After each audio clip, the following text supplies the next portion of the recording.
Handle pun ada banyak ruang. Okay, so bila kita on, navigator pun akan on sekali.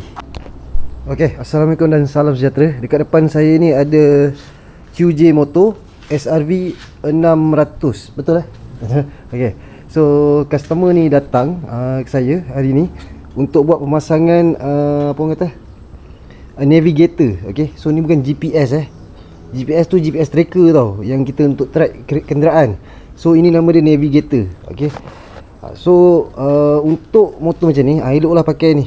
So kalau kata nak pasang phone holder boleh, tapi dia punya masalah adalah paling banyak masalah sekali bila pakai phone holder ni. Tak kisahlah dia tahan vibrate ke apa, kamera akan cepat rosak.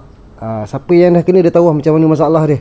Okay, so untuk mengurangkan masalah dekat kamera, pakai ni tapi bila pakai ni kena cabut lah. Okay, ada setengah model dia tak boleh cabut tau. Okay, dia tak boleh cabut. Yang ni tak tahu sebab saya tak tengok lagi. Tapi lebih kurang macam ni lah. Ni mudah cabut. Okay, walaupun dia ada special lock. Okay, tapi kalau orang Malaysia ni dia payah sikit. Kita parking mana-mana, dia tengok benda pelik-pelik, dia akan godik-godik lah. Okay, so lebih elok cabut lah. Okay, so nanti kita tengok selepas siap pemasangan navigator ni dekat QJ Motor SRV 600 ni. Okay, okay, so alhamdulillah kita dah pun siap pasang navigator dekat QJ Motor SRV 600 ni. Okay, so macam saya bagi tahu, kalau kata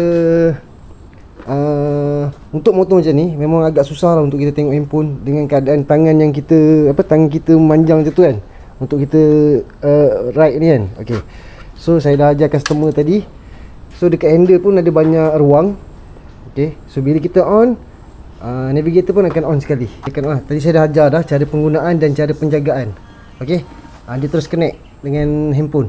Okay, so kalau kata ada WhatsApp, nak tengok Wasabi, notification ada masuk, bukan boleh balas kat sini. Okay, so kalau kata nak pakai yang murah-murah ni pun tak ada masalah. Tapi dia ada cara penjagaan dia.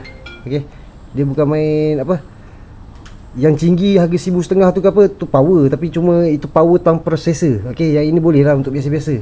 Daripada kita kerosakan handphone duk pasang dekat phone holder tu. Okay, so itu saja untuk QJ Motor SRV 600 ni.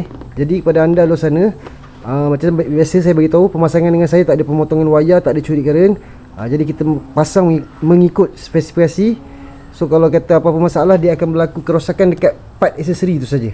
Okay, so itu saja. Jadi kalau nak kontak saya, boleh kontak saya dekat nombor yang tertera ni. Okay, ciao.